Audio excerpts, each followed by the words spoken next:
बिस्मिल्लाहिर्रहमानिर्रहीम। अस्सलामुअलैकुम वरहमतुल्लाहि वबरकातुहू। कैसे हैं आप सब लोग? उम्मीद करता हूँ आप सब लोग ठीक होंगे।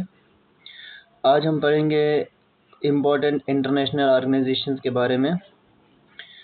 कौन सी ऑर्गेनाइजेशन कब बनी थी, किसका हेडक्वार्टर कहाँ पे है, किसका क्या काम है, तो आज हम इनके बारे में डिस्कस करेंगे।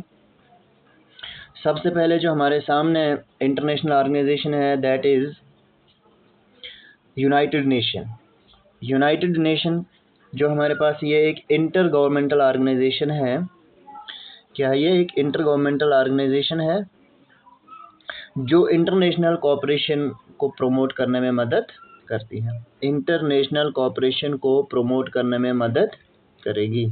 ठीक है, तो ये हमारे पास होता है यूनाइटेड नेशन के एक इंटर गवर्नमेंटल ऑर्गेनाइजेशन है जो प्रमोट करता है इंटरनेशनल कोऑपरेशन को। ठीक है, इसके बाद यूनाइटेड नेशन जो है ये कब बना था? 1945 में, और इसका जो हेडक्वार्टर है that is in New York, USA के अंदर इसका हेडक्वार्टर।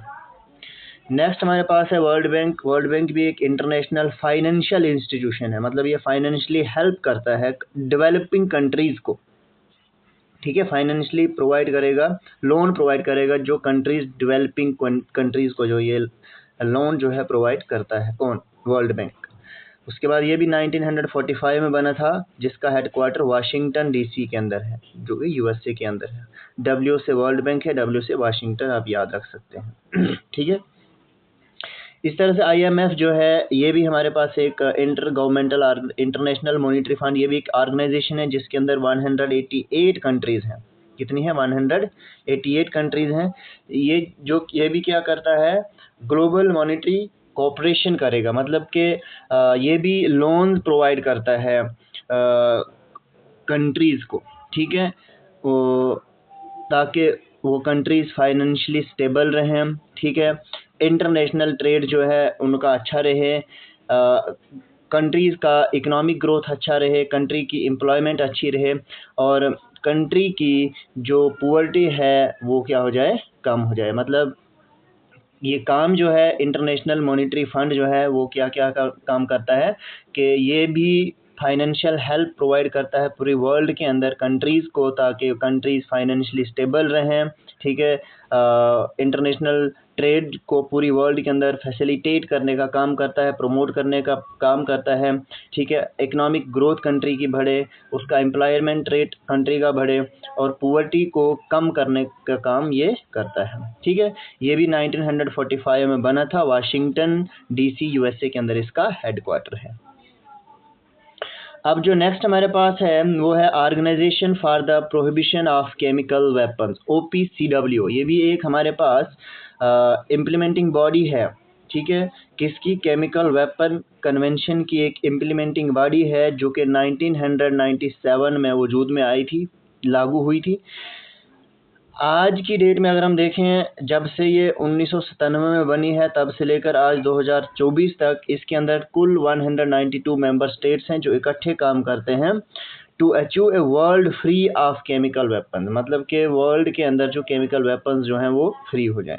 ठीक है, हेडक्वार्टर इसका जो हमारे पास है हेज नेदरलैंड में है, और 1997 में जो है ये बनी हुई थी।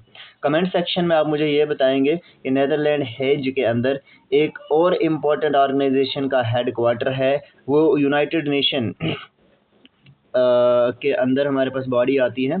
तो कौन सी ऐसी इंटरनेशनल बॉडी है जिसका हेडक्वार्टर भी नेदरलैंड के अंदर है? ठीक है, नेक्स्ट हमारे पास है United Nations Industrial Development Organisation, UNIDO।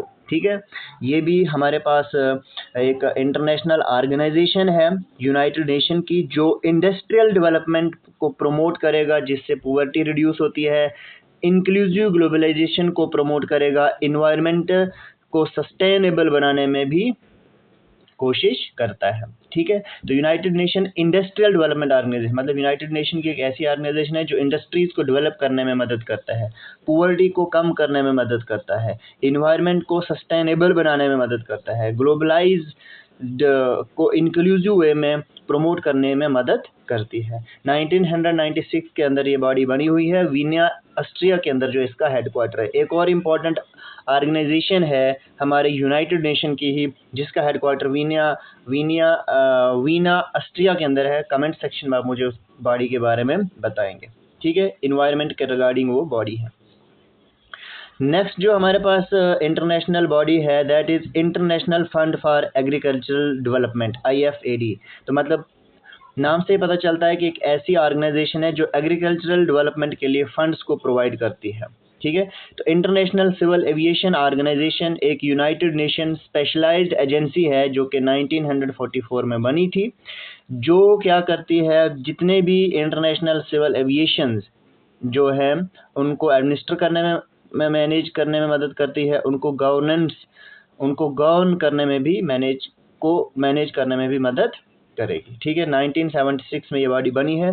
Rome Italy के अंदर इसका हेडक्वार्टर है। United Nation Food and Agricultural Organisation का हेडक्वार्टर भी जो है वो रोम इटली के अंदर ही है, ठीक है। नेक्स्ट हमारे पास है इंटरनेशनल मैरीटाइम ऑर्गेनाइजेशन। जो मैरीटाइम ऑर्गेनाइजेशन है मतलब इंटरनेशनल सिविल, ये फिर से रिपीट हो गया है, ठीक है, तो सॉरी। वर्ल्ड मेट्रोलॉजिकल ऑर्गेनाइजेशन जो है हमारे पास क्या होता है, वर्ल्ड मेट्रोलॉजिकल ऑर्गेनाइजेशन एक स्पेशलाइज्ड एजेंसी है यूनाइटेड नेशन की ही एक स्पेशलाइज्ड एजेंसी है, जिसका काम क्या होता है कि हमें बताएगा अर्थ के एटमॉस्फेयर का बिहेवियर के बारे में बात बताएगा, ठीक है। ओशंस के साथ इसका इंटरेक्शन कैसा रहता है, कैसा क्लाइमेट प्रोड्यूस करना होगा, कैसे वाटर रिसोर्सेज के अंदर डिस्ट्रीब्यूशन आती है, तो ये सब हमें वर्ल्ड मेट्रोलॉजिकल ऑर्गेनाइजेशन बताती है। 1948 में ये बॉडी बनी है, जिनेवा स्विट्जरलैंड में इसका हेडक्वार्टर है, ठीक है। नेक्स्ट हमारे पास है International Civil Aviation Organisation. International Civil Aviation Organisation अभी हमने इसके बारे में पढ़ा। International Civil Aviation Organisation United Nation की ही एक स्पेशलाइज्ड एजेंसी है जो बनी है 1944 में, जो क्या करती है हमारे सिविल एविएशन जो है, ठीक है, उनको एडमिनिस्टर करने में मदद करती है। शिकागो कन्वेंशन के तहत जो है ये ऑर्गेनाइजेशन बनी हुई है। 1944 में ये बॉडी बनी हुई थी और हेडक्वार्टर जो इसका है मॉन्ट्रियल कनाडा के अंदर इसका हेडक्वार्टर है, ठीक है। तो अभी मैंने आपको बोला कि फूड एंड एग्रीकल्चरल ऑर्गेनाइजेशन जो कि बॉडी है यूनाइटेड नेशन की, जिसका हेडक्वार्टर रोम इटली में है, 1945 में ये बनी है। फूड काम इसका क्या है कि भूख को ख़त्म करना, ठीक है, हंगर एरिडिकेट करना पूरी वर्ल्ड में, ठीक है। फूड इनसिक्योरिटी और माल न्यूट्रिशन जो है इसको ख़त्म करना, ठीक है, गरीबी को ख़त्म करना, ठीक है। इकोनॉमिक और सोशली प्रोग्रेस बढ़ाना, ठीक है। उसके बाद नेचुरल रिसोर्सेज को अच्छे तरीके से मैनेज करना, उनको अच्छे तरीके से यूटिलाइज़ करना, ठीक है। उसके बाद लैंड को यूटिलाइज़ करना, वाटर को, एयर को, क्लाइमेट को, जेनेटिक रिसोर्सेज, किसके लिए, प्रेजेंट में भी उनका अच्छे से फ़ायदा हो और फ्यूचर के लिए भी उनका अच्छा फ़ायदा हो, ठीक है। तो इसलिए जो है इनका इस्तेमाल किया जाता है, ठीक है। तो अब जो हमारे पास नेक्स्ट ऑर्गेनाइजेशन है that is International Labour Organisation, ठीक है। तो इंटरनेशनल लेबर ऑर्गेनाइजेशन के बारे में अगर हम बात करें तो इंटरनेशनल लेबर ऑर्गेनाइजेशन ये भी एक यूनाइटेड नेशन की ही एक बॉडी है जो लेबर इश्यूज़ के साथ डील करती है, पार्टिकुलरली जो इंटरनेशनल लेबर स्टैंडर्ड होते हैं, ठीक है, उनके साथ डील करती है, सोशल प्रोटेक्शन करेगी, ठीक है, और वर्क अपॉर्चुनिटीज़ जो है सबके लिए प्रोवाइड करने में मदद करती है। ये इंटरनेशनल लेबर ऑर्गेनाइजेशन का काम है, ठीक है। 1919 में ये बनी थी, हेडक्वार्टर इसका जिनेवा स्विट्ज़रलैंड के अंदर है।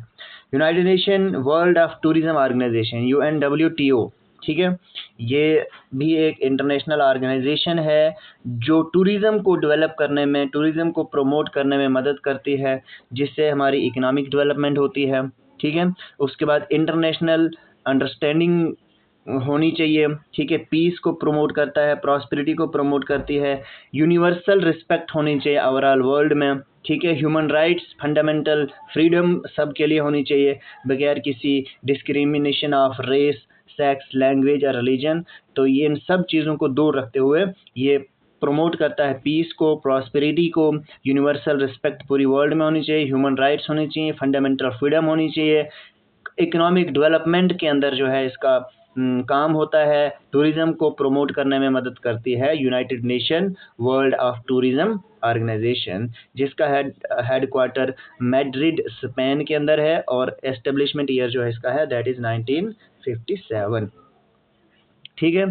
अब यूनिवर्सल पोस्टल यूनियन जो है ये भी एक हमारे पास स्पेशलाइज्ड एजेंसी है यूनाइटेड नेशन की, जो पोस्टल पॉलिसीज़ जो होती हैं मेंबर नेशन जितने भी इसके हैं उनके बीच में जो पोस्टल पॉलिसीज़ उनको कोऑर्डिनेट करने में मदद करता है। उसके अलावा वर्ल्ड वाइड पोस्टल सिस्टम को भी जो है ये कोऑर्डिनेट करने में मदद करता है। 1874 में ये बॉडी बनी थी, बर्न स्विट्ज़रलैंड के अंदर इसका हेडक्वार्टर है।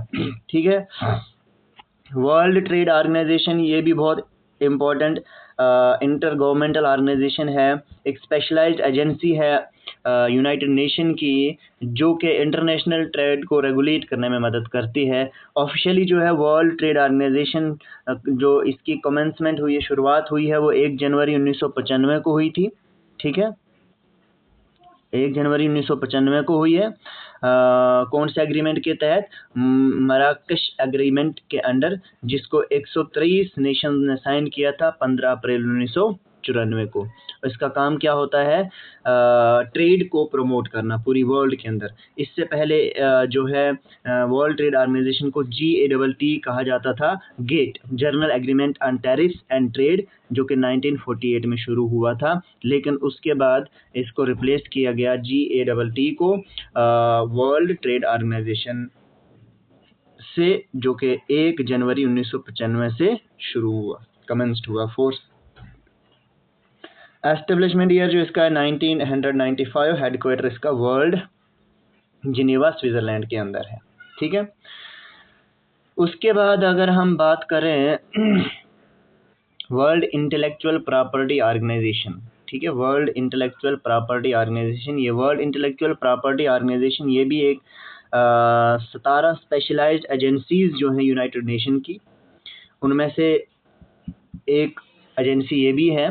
1967 में ये बनी थी, जो एक्टिविटीज़ को, क्रिएटिव एक्टिविटी को इनकरेज करती है, इंटेलेक्चुअल प्रॉपर्टी जो है थ्रू आउट द वर्ल्ड उनको प्रोटेक्ट करने में मदद करती है। 1967 में ये बॉडी बनी है और जिनेवा स्विट्जरलैंड में इसका हेडक्वार्टर है।